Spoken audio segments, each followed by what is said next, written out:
Professor Forsyth, it's a great privilege to interview you for the Eminent Scholars Archive.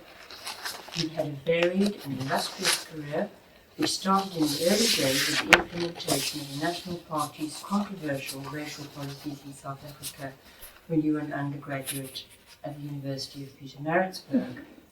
It progressed via Cambridge, Canterbury and Cape Town until you established yourself at Cambridge once more in the 1980s, where you became a Fellow of Robinson College and ultimately the inaugural Sir David Williams Professor of Public Law at Cambridge University. On this varied journey, you became, inter alia, a renowned expert on South African constitutional and judicial matters, UK administrative law, and a sought-after constitutional consultant for emerging Commonwealth countries. You also have close links with the law faculty at the University of Hong Kong. During this time, you've written numerous books and journal articles, and I'm sure that our readers will listen with great interest to your views and your reminiscences on this wide range of topics and some of the controversies you've encountered. So could we start with your early life?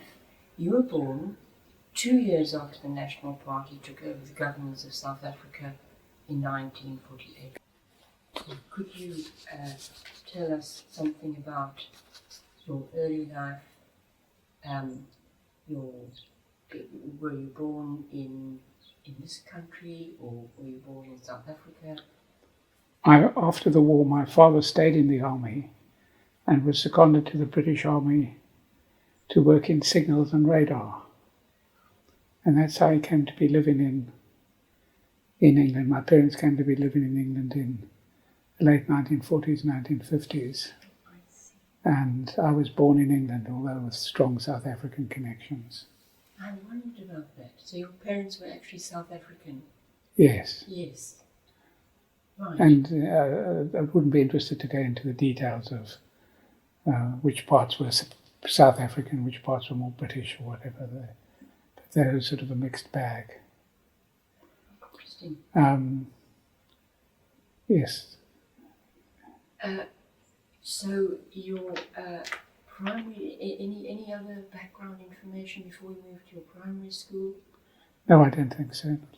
And bearing in mind, of course, for the readers, that you grew up in the 50s and 60s, immediately after the 1948 election, and while you were still at primary school, you do remember the 1958 general election in Vereeniging, when Blaar Coetzee, the nationalist candidate, won, and your mother explained the politics to you.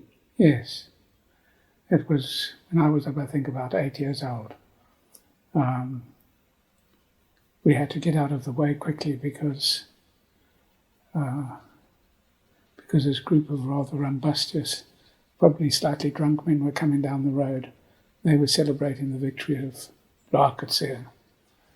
And I didn't understand what quite was going on, and my mother explained the rough outline of how politics worked. And it seemed to me, as soon as she explained it, that it was fundamentally unjust that black people shouldn't have votes. And so, from that very early stage, under the tuition of my mother, my essential liberal political views were established. The other thing that I might mention, if we're talking about my childhood, my father had left the army now, back in South Africa working as an electrical engineer in a large industry. And this was, of course, in Vereeniging, which is notorious for being the locale of the Sharpeville shooting. And I remember the Sharpeville shooting very clearly, with Sharpeville massacre, perhaps one should call it, very, very, very clearly. And the going out at break from my primary school to see the planes circling overhead that had come ready to drop bombs if necessary.